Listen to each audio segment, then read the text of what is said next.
Welcome to the Rational Egoist. I'm your host, Michael Liebowitz. We're going to talk today about populism, which seems to not only have taken hold here in the United States, but in Europe as well.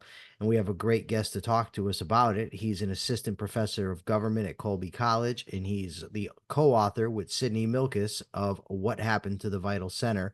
And Nicholas Jacobs, welcome to the show. Thank you for having me. So, how about giving us a good definition of populism? What is it? Yeah, start with an easy question, right? Yeah. Um, yeah, and I guess I'll admit at the outset that my thinking on populism has changed over time, and maybe we can continue to talk about this, but sometimes I think it's a useful term. Sometimes I don't think it's a useful term. Where I think it's useful is in describing a political style or a political impulse, drawing on some of the excellent work that Michael Kasem, historian, had done in a big book on populism. I think there's some truth to that it's much more about these impulses and rhetorical styles, posturing, rather than a coherent ideology. I think this style is driven by trying to animate folks around an idea that the system is fundamentally rigged or illegitimate. It is driven by a direct relationship that politically savvy and astute leaders cultivate with a people. And if you're listening, right, the people in giant scare quotes. And so we can talk about conservative populism, liberal populism, reactionary, progressive, coercive, democratizing. I mean, the substance of populism changes, but what doesn't is this sort of intensity to the politics. It sounds like populism suffers from the problem with all political labels, right? Political labels can be great when you want to talk roughly about a conservative movement or a progressive movement or libertarians, because you can capture a lot of different ideas and a lot of different people and try to focus on the essence. The problem with it is you try to capture a lot of people and a lot of different ideas, and it can come to basically mean nothing. I Yeah. recently interviewed the economist Arnold Kling, who came up with the three language theory of politics. And originally, in his original thesis, he didn't even include populism. But from what I could gather, he under populism, the language, like for instance, the language that conservatives speak is civilization versus barbarism, and progressives speak in a language of oppressor oppressed, whereas libertarians speak coercion and freedom. And it seems like populism, from what I got from him, is like in elites versus everybody else. And it seems like I come across this all the time on social media when I'm going through my feed is people will throw things out there like, oh, this person's part of the elite, or that's the establishment, or that's they're globalist. And it's a catch-all term that seems to be ripe for the taking advantage of by grifters, whether they be talk show hosts, bloggers, or politicians. Does that make any sense to you? No, I think that does make a lot of sense. And right, there's sort of two catch-all terms. The catch-all term of who the populists are and what a populist movement is. And oftentimes, I think we throw around that word in a pejorative way, right? That the populists are the people that we don't like, who are asking for too much, who are rebelling. Um, we don't call certain segments of society that are concerned with inequity and upward redistribution populists, but we call other segments of society who are concerned with sort of similar issues populist when they adopt a certain style or follow a certain leader. And I think that's as true today as it was 100 years ago with the big capital P populist movement over 100 years ago in the agrarian Midwest. But then you're right. On the other side, populists too benefit from that linguistic ambiguity by talking about groups in the abstract, such as the elites. But perhaps the biggest abstraction that fuels populism is populists are really good at defining who they're not. Yet we're not those people. We're not the financiers. We're not on the coasts. We're not, but they struggle to define who they are. And to your point, and I think an important part of what gets overlooked when we throw that word populism on groups and onto people is the idea that populists and populist movements are composed of many competing factions who sometimes want different things. It seems like with populism is the leaders of these movements tend to be, I don't want to say good orators because that brings out like a, William Lloyd Garrison or a Frederick Douglass type, but it brings Mhm. out powerful speakers who are experts in demagoguery. I mean, I'm thinking of William Jennings Bryan, mankind will not be crucified on a cross of gold. And I probably butchered it somewhat, but that's the, No, the no, you gist got he it. gave. He gave that big speech, or you had Huey Long, or even a Hitler. And I don't mean to lump them in. I'm not saying these other people are Hitler, but Hitler got in front of people and he went into tirades and spoke and appealed to the emotions of the people. Martin Luther King, even though he was a good orator, he wasn't a populist. That I shouldn't have brought him into it. But Trump has that gift. It seems that he connects with his people in a way that I cannot fathom. Like he says things that to me seem so ridiculous, but yet it connects to people in a certain way that I can't understand. I mean, I get why you would have people, whether they be middle class or lower middle class, middle America, are looking for something better. They feel like they've lost their jobs overseas. They feel like the elites aren't paying attention to them. I just can't grasp why they've turned to a billionaire who was born wealthy, who is the Yeah. typical of everything that they should despise. He's somebody who got rich in large part, through bankruptcies and all types of shenanigans that he did. And he says dumb things and they cheer and they love him. And it seems like that is something that populism always has. Yeah, and right already we're starting to see that the lines between populism and authoritarianism are they sort of bleed into one another at different historical moments, and populism and egalitarian movements, right? That in retrospect, but we now celebrate. There's some conceptual slippage between them. I think you're absolutely right that when we write about the history of populism, it's hard not to write about successful populist movements without leaning into the great orators of that movement. And Sid Milkis and I, we open up the book with a rally, which we play with our readers early on that should sound familiar, talking about dumping, throwing bureaucrats' briefcases in the river and calling out men in the audience with long hair as I don't know if he's a he or she's a he. And it's George Wallace in 1968 who also had this sort of primordial connection to his audiences in these very fabricated rallies. I mean, one of the lost figures of populism in American history is Father Coughlin. It was the most popular uh, radio show during the early part of the New Deal. I mean, millions of listeners. And I mean, we talk about Trump's fan base.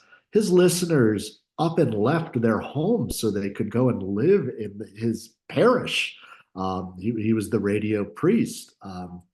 And I did when writing the book, I sat down and I had read a lot of his speeches, but I listened to him, and there's just like there is this cadence in the and he draws you in the way he talks. And not every populist movement has that, though. Not everyone has a really great leader, but they also tend not to be as successful, like the agrarian populists until they rallied around William Jennings Bryan, didn't really have a national persona. The anti-Mason movement in the 1820s and 1830s, which was populist insofar as a lot of their claims were were made against a coastal urban, growing urban elite, right? For the people.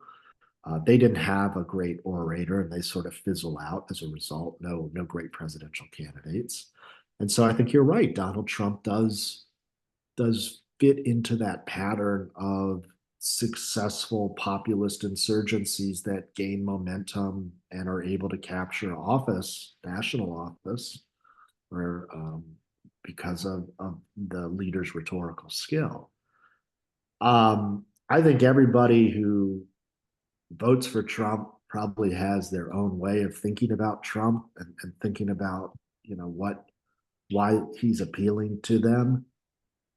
I've thought more and more about this question of authenticity with Trump, because you're right. On the one hand, he's not like many of the individuals in his base. Of course, wealthy New Yorkers do, and Long Islanders vote for Donald Trump too, right? Now, Donald Trump's coalition doesn't exist solely in rural areas, which I write a lot about. There's just not that many rural people, but he is not your typical Trump voter in terms of his background. So what is it about him? And I sort of settled on this word authenticity, and some people say, well, how can you say he's authentic? He's authentically nothing that he pretends to be nothing that he's not. And I think actually, if I was to look at the names that I quickly rattled off, none of them pretend to be something they're not. They're sort of unvarnished and like, you take me as who I am. I'm not going to put on airs. I'm not a part of a system that has been built up to pretend to be something. I feel like there's something with Trump there. Now, from what I've seen, there's two types of populism, broadly speaking: economic and cultural. What is the difference? Well, I think when we think about economic populism, we're thinking about the specific claims that a populist movement at any one time might be making on the economic system. I know that seems a little tautological, but like the populist movement of the late 19th century tends to get classified as economic populist because the claims that farmers and smallholders in the Midwest and parts of the South are making are against the monopolies and monopolization of railroads and sort of uh, government policies that allow that to happen, the concentration of capital and finance in certain regions of the country, and right, that they are very much economic demands. And when attempts to define the people, again, quotes around the people, in cultural terms sort of bleeds into the movement, it doesn't fit so neatly. For example, again, thinking about agrarian populism, amazingly, like the agrarian populist, rural, small scale farmers, are many segments of that movement are very active in trying to mobilize Black farmers and smallholders and sharecroppers in the South. Now they fail, they run up against a very entrenched political establishment, but in some ways, for their time in the late 19th century, right, their efforts to create a genuine economic populism is one of the earliest moments where you see a social movement cross the color line. By the time that Bryan and the Democratic Party in 1896 take on the sort of pseudo populism on free silver but nothing else, like that is long gone. But really, the early attempts at an agrarian democracy after the Civil War do. So I mean, it's not cultural at all. We're defining the people based off of economic positions in market society. That's very different from George Wallace in 1968, where the people are a people who are the victims of an overbearing federal government that's telling you need to bus your children to a school that's far away and in the city, with Black children, and it's all about, it's primarily about culture, right? But those, those are our judgments and evaluations that we put on the past, and the tricky thing is where they bleed together. And I think that's why our current populist moment is so difficult to understand, because I think we want clear cut definitions. We want to, you have people, and I think they have a political motivation that they say, oh, Donald Trump is only about, white resentment and whites being angry about the loss of their status in an increasingly diversifying country. And so when you hear Make America Great Again, it means one thing, and that's the sort of cultural populism. And then I think you have people also with a political agenda who want to say, well, no, it's not that at all. These are the forgotten places, the left behind, the victims of free trade and an industrial policy gone awry. And like that's the populism. And the truth is it can be both. You're talking about millions, over 70 million voters, not all of whom are attracted to Trump for any of those two reasons too. But also, I think we need to remind ourselves that the way we understand the economy is a cultural thing as well, and we can actually be doing quite well out in rural America. I'm a rural resident. And again, I write a lot about rural politics. Many rural communities are doing just fine. So the economic arguments might not make sense. But if you think about the way in which rural lifestyle, rural work, rural economy is valued, a culture argument, you can't untangle those two. You said a word that I found very apt. You said victim. Now, when I first got into politics, one of the things that appealed to me about conservatives was this rugged individualism, pull yourself up by your bootstraps, individual responsibility kind of thing. But that seems to have really changed into a victim ideology, in a grievance ideology. Whereas when it was directed at, maybe poor minorities who were complaining they needed the federal government to help them, which I don't support the federal government doing so. But nonetheless, the conservatives would say basically you have to be responsible for your own life, go out, work, or whatever. If you work hard, you can make it. But now, I don't even like to say that they're on the right, because I really don't think that captures it. But the Republican Party now is largely a grievance philosophy. We're being screwed by this one. We're being screwed by that one. You're taking our culture. You're doing this. You're doing that. Is that a common denominator throughout history in populism, that it is a grievance idea?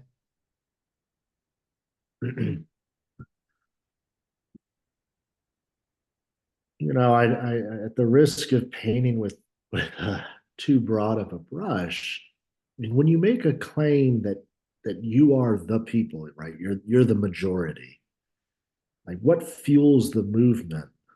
Like, why do the people need to band together in the first place in order to achieve their ideas of justice? Um, in a democracy, the majority should win every time, right? Just in a simple form of democracy. So when you make a claim that the people need to band together or follow a leader and find themselves once again, it is because of a belief that the majority can't come together because of unfair rules, a rigged system. To the extent that that plays into grievance and victimhood, I think it easily slips into that. Um, there is always in populist movements a small other that seems advantaged.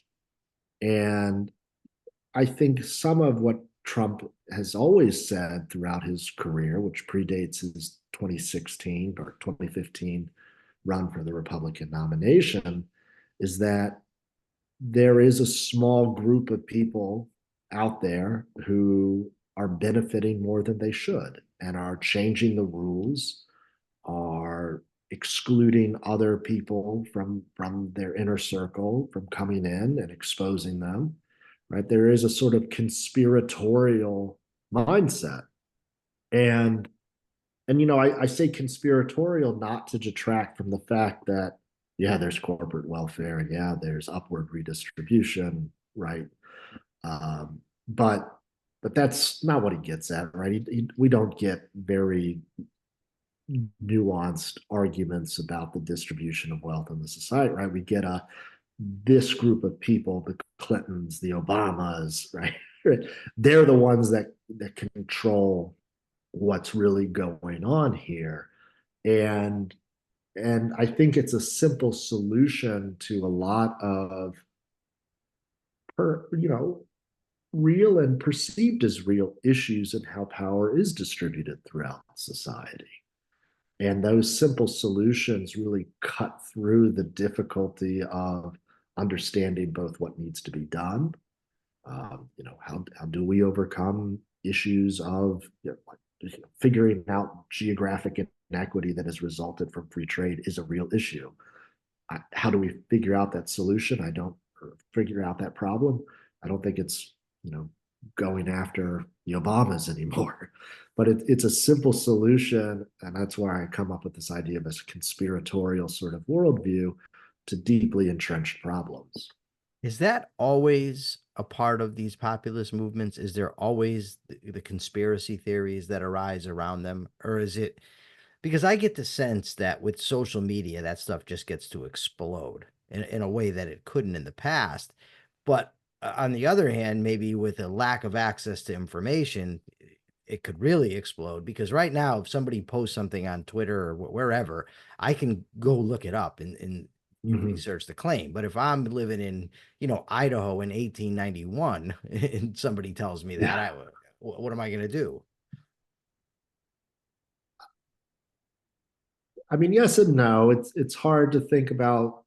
We also you could make the argument that this country, the Constitution, is sort of a response to a burgeoning populist insurgency among small farmers in 1780, in the mid 1780s. I mean, Shays' Rebellion. Like, why is that not a populist rebellion? They're talking about the people being subjected to the whims of uh, financiers and mercantile interest in Boston, I mean, in Western Mass. But, there's not a conspiratorial element there. I struggle, although I stand to be corrected, that I don't really think there's a conspiratorial element to a lot of the writings and thinkings of the 19th century agrarians. Anti-Masonry, you know, I think that slips into conspiracies at times, especially when you think about how it was politicized, which I think is the more important point, right? Like, are there concerns in upstate New York about class and privilege and access to justice in the backwoods again in the 1820s and 1830s New York? Like, undeniably, yes. Like, it's not a coincidence that you know judges and prominent lawyers all seem to be members of this one group. But are they are Masons involved in a secret plot to just keep people down with their rituals? And like, if you go and look at that period of time, it does seem eerily similar to our own in terms of like what the elites are doing behind closed doors. Um, so there's conspiracism there. I mean, Coughlin and his populism in response to the New Deal, it degenerates into conspiracism. Early Coughlinism or Coughlinite rhetoric is very much about the need to redistribute wealth in this country, the need to make um, capitalism work for all. Nobody on the left today would find like early Coughlin objectionable at all. In fact, they might find some um, might find some interesting rhetoric to adopt, but quickly it degenerates into anti-Semitism, um, and right, like we haven't been successful as a movement, not because of the wonderfulness of our ideas, but because actually it's much worse than we initially thought, right? And global capitalists then is no longer a euphemism for a conspiracy of um, global Jews that control the world, according to him. Um, According to a so lot of these folks. yeah, yeah, and but like that's where I think it's interesting. It's like Coughlin's anti-Semitism became more pronounced the more politically successful he became, and it's interesting that you degenerate into conspiracism um, after you gain mass popularity. So I guess that makes sense to me because maybe in the beginning people wouldn't listen to that stuff, but once they have that sort of attachment to the leader, now they're more prone to accept his declarations as true when in the beginning they wouldn't have. What do you think yeah. was the most successful populist movement in American history? Hmm.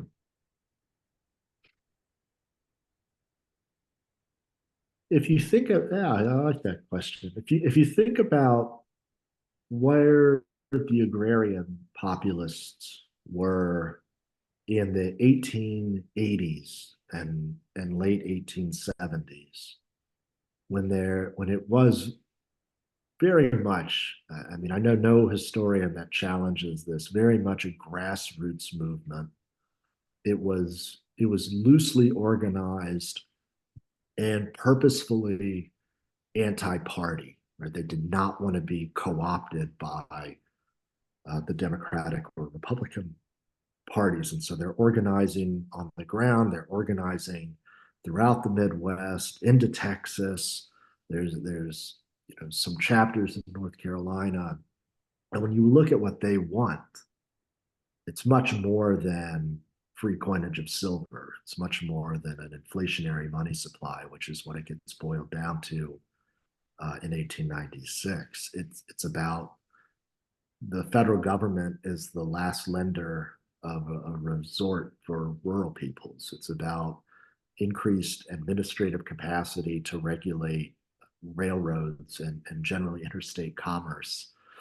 Um, it's about bringing government services that the market is widely distributing and handling in urban areas to rural areas before the market would sort of dictate. So the government being an investor in those places. And when you sort of look at the Omaha platform and where they meet and sort of write down their goals, um, by by the middle of the New Deal, they pretty much got it.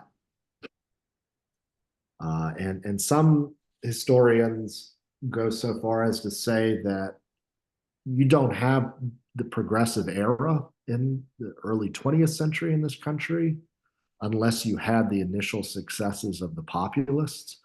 Um, I don't go that far because I think that there are some significant ideological differences between progressivism that is very and urban centered and focused on city reform. But there in terms of what they wanted government to do and how they wanted it to change, how they understood party politics in particular and party machines. I'm sympathetic to that idea. You know, Pat Buchanan said a Mm, lot of the same things that Trump said when he was well throughout his career, but specifically when he was mm, running for the Republican nomination. He's also a lot smarter than Trump, knows his stuff, knows his history, and actually believes it. Like he's he's a true believer, mm, yeah. but yet he didn't catch on, and Trump did. And what I want to know is why are certain moments in history sort of ripe for this kind of stuff? Is there even a moment in history, or is it just the fact that a demagogue comes along and and capture them, and Trump just happens to be a better demagogue than Buchanan. I don't ultimately know, but I think it is interesting to wonder, or to try to answer why this happens when it happens. Yeah, I really like the sort of framing of that thought, because I think you're absolutely right on the connections between Buchanan and Trump. I wrote a lot about Buchanan in my book on rural partisanship, and I did so mostly to drive home the point that Trump's rhetoric of America first, America now, America always, I mean, that is lifted almost verbatim from Buchanan's views on foreign policy after Reagan. And, Buchanan isn't only about foreign policy, but I think we sometimes overlook the extent to which that desire to turn inwards, some might say an isolationism, not, an appeal to people based on the grounds that America shouldn't be overseas, serving as the world's policeman, that had deep, uh, deep support among a lot of Trump's base. And, that was one of Buchanan's many distinguishing features. I think, and so in that way, I think you're absolutely right that he is a precursor. So why is he not as successful? One of the things I think about a lot is how how elites, for lack of a better word, how others in a political system respond to populists. We see different examples. We see a lot of co-opting of populist movements. I've already mentioned that the Democrats, by elevating William Jennings Bryan in 1896 to the top of the ticket, and then two more times after that, sort of bring in elements of populism to their party organization, but never do they become a populist party by any stretch of the imagination. Sid and I write with Roosevelt. Roosevelt doesn't ignore Coughlin. Roosevelt doesn't ignore Long. He assesses them as significant disruptors. And if you actually look at the private writings of Roosevelt and his treatment of Coughlin, well, he actually does meet with Coughlin um, at Hyde Park. He had, we know that he had actually invited him to the White House as well. He viewed at the same time that he's viewing him as too disruptive, right? As potentially bringing people to a form of bringing people to a place that he doesn't want the New Deal to go. And he sort of manages it, and he adopts a little bit of it. I think it pushes him a little bit farther on some maybe issues, but he kind of sabotages it very successfully too. He takes it seriously, and some might make the same claim about how the Republican Party may have responded to Wallace. Uh, this would be leaning into like how much of the Southern strategy is deliberate and organized from the top of the Republican Party, and then like how much of that is attempting to bring in Wallace's crowd into a Southern realignment. Buchanan, you could argue, is ignored. He's ignored not only by the left, which makes sense, but he's also ignored on the right. I mean, after Buchanan, you don't talk about a Republican in the 90s and early 2000s, you don't talk about a Republican Party that is second guessing Reagan era interventionism or Reagan era rhetoric on America's role in the global order, the post-Cold War order. You're talking about a unified Republican Party behind neoconservatism. fighting the axis of evil, nation building eventually. Those voters didn't go anywhere. Those Buchanan supporters didn't go anywhere, and they were given no incentive to sort of fall back in line with mainstream conservatism. And you could argue that they revolt rather loudly, not just in 2016 by putting Donald Trump to the top of the ticket, something that only took 40% of Republican primary voters, but they revolt in kicking John Boehner out of the speakership, in pressuring Paul Ryan to also then abandon the speakership, right? The Tea Party is the initial flame of all that. And the GOP establishment doesn't know how to handle the Tea Party when it emerges in 2010. You said something interesting just now that I don't know how, but I've forgotten that Trump only got, like you said, 40% of the vote to win the primary. And people often say, his supporters, this guy was so good, he beat, I think it was 16 other competitors in a primary. But the way I look at it is, because there was 16 other competitors, a candidate so bad was able to win because he had the one niche that was 40%, and the rest of the vote was split. And by the time it was narrowed down to just he and Cruz, he had so much momentum and so much support that it was just, well, it's over. And also, I remember because John Kasich stayed in Ohio, whereas if he got out, Cruz maybe would have won Ohio. But because he stayed in, he wins Ohio, and Cruz doesn't get the votes.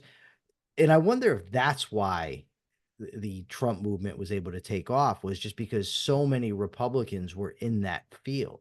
Because if it started off just, say, Rubio and Trump, or even Jeb and Trump, I don't see Trump winning that. Because there were a lot of Republicans back then who said Trump can never be our nominee. I'll never support him. I don't care. Lindsey Graham included. Like, I remember him saying, Mm-hmm, my party's mm-hmm, gone batshit crazy, mm-hmm. all that sort of thing. But slowly but surely, they all came around to him. Even talk show hosts, like I remember Glenn Beck comparing Trump to the Nazis. Now he defends Mm-hmm. him no matter what. Mark Levin too went against him. Now Mm-hmm. he defends him no matter what. Everyone just ultimately fell into line. Yeah. But that wasn't how it was at the beginning, even though it may, we tend to think about it that way. I mean, or at least I do. I think like, oh, Yeah. well, Trump had this big movement. But even now, I think there's a lot of Republicans that don't like him, but they just are scared to death of him. Yeah, I sort of echoing. I think the problem, and again, hindsight and retrospect is 2020, but I think the problem wasn't just that Republicans in the summer of 2015, they said Trump, we can't have Trump as our nominee. They said Trump will never be the nominee. Come That on, this too, guy's yeah. a distraction. And nobody took him seriously. And and nobody, of course, took him seriously, I think, among mainstream political outlets who focused. Of course, they needed to. I'm not saying that this. I'm not saying that you.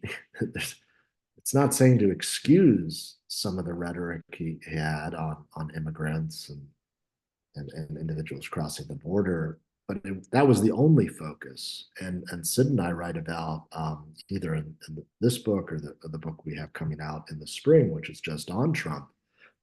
If you actually analyze his debate performances, right, where he is trying to build a base among the Republican Party, right? So this is after he descends the golden escalator and gets on TV for months saying the same stuff again and again. Right now, he's on the debate stage.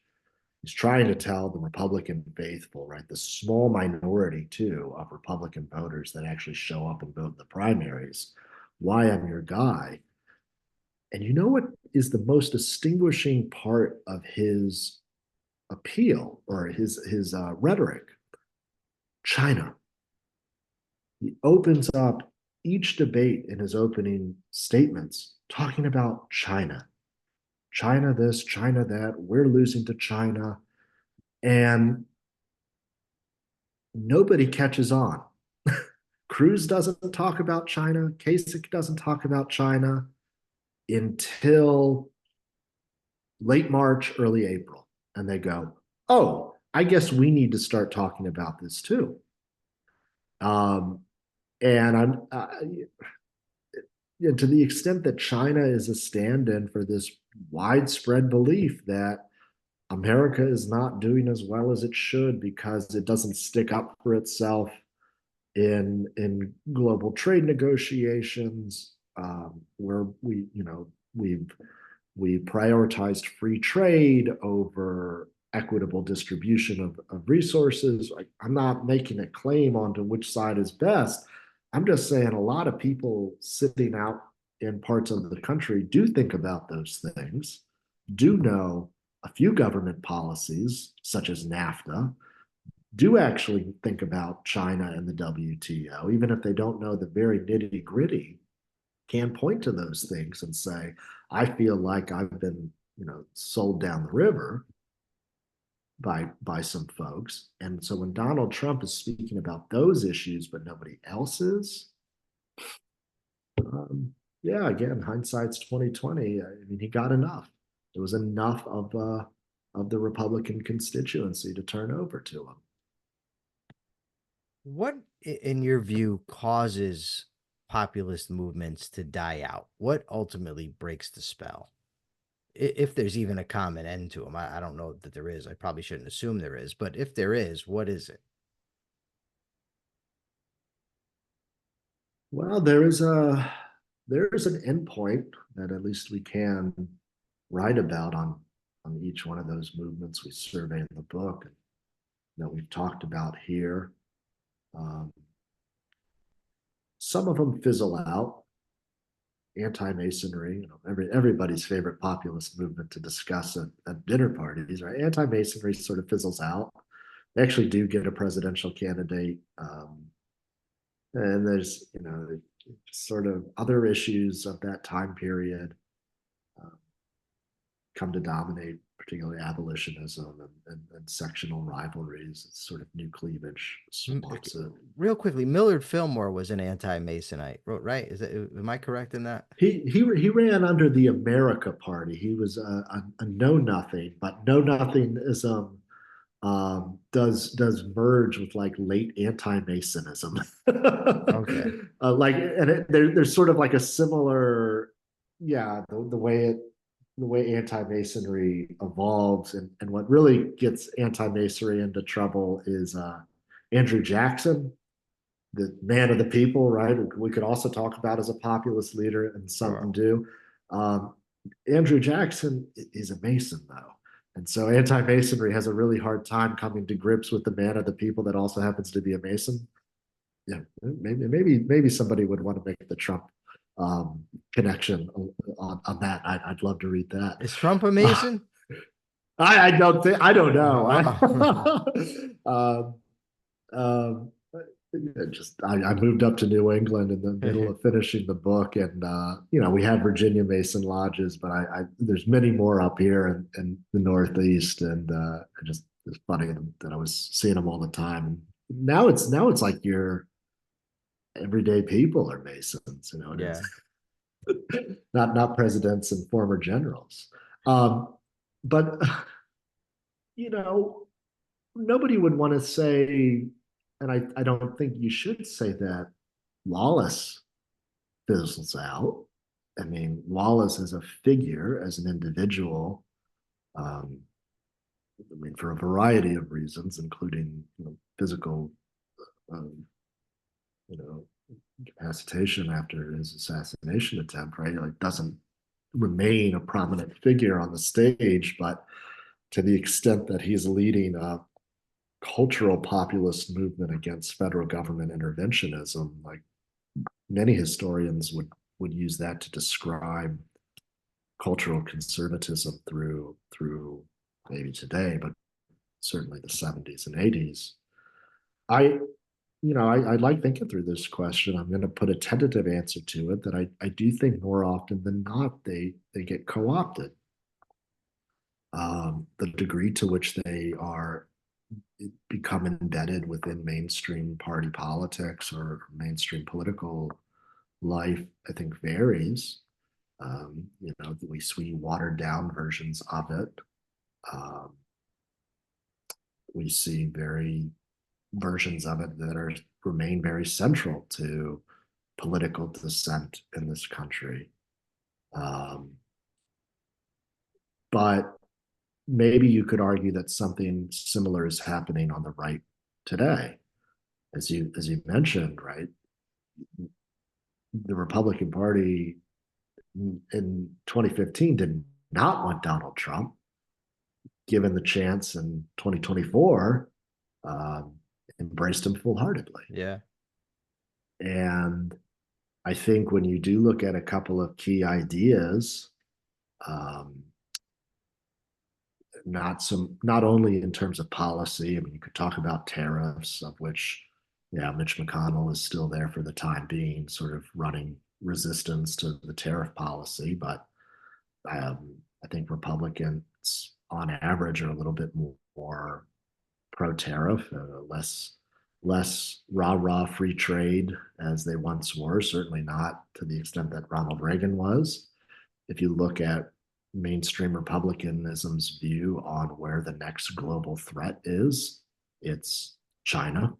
I think that's probably Donald Trump's single greatest policy legacy, is reorienting the party around that as where our foreign policy should be focused, and not back in Europe, still thinking about the Cold War and NATO. But again, we started our conversation thinking about populism as a style rather than anything substantive. And republicanism, even when I was cutting my teeth in party politics, republicanism was country clubs in the Chamber of Commerce. And those weren't, to be frank, like those weren't my people. Today, republicanism, if you look at, God, it's amazing. If you look at non-college educated voters and look at just the trend in the last 12 years of non-college educated voters, Barack Obama wins a majority of non-college educated voters in running for re-election in 2012. Recent polls have Harris down 35 points Oh my with goodness. them. Um, you know, that was not the Republican Party. Now it is the Republican Party. So the style, the image of conservatism has changed dramatically. And I don't want to say that's the end point to Trumpism. I think there's a lot more to that, but the consequence and how the party portrays itself, at least, is certainly there. All right. Is there anything that we left out of the discussion that you think needs to be said before I let you go? No, these were some really great and interesting questions. I mean, I would emphasize a lot of our conversation. Well, I don't know. We tend to focus on right leaning populism, and you opened up the podcast, I think, rightly noting that populism isn't just a force in American politics, but globally in Europe as well. And there too, it tends to be associated with the geography of discontent, the places left behind, those that are nervous about a increasingly diversified Europe. Um, but I really don't think that populism has such strong ideological undercurrents where it is always right and is always left. Um, and in some ways, they sort of loop back into one another at various times. That the left leaning populism of Coughlin um, quickly morphed into what you might call a right leaning populism that could have descended into authoritarian fascism. Um, it, there's a reason why we always lean on those words, the people, because populism thrives on this notion that majorities should rule without inhibition. And that's very contrary to the American constitutional system, which is about not. I never viewed it, maybe because I'm a college professor elite. I never viewed it as, stifling the people's voice, or not trusting the people. I trust people. I've written very extensively and said unpopular things about how I think people have good reasons, even if you don't understand them, for doing what they do and voting for who they vote for. But our Constitution is predicated on the idea that it has to be more than a majority, and that it's a compound majoritarianism, and that 51% does not give you moral certitude or absolutism. And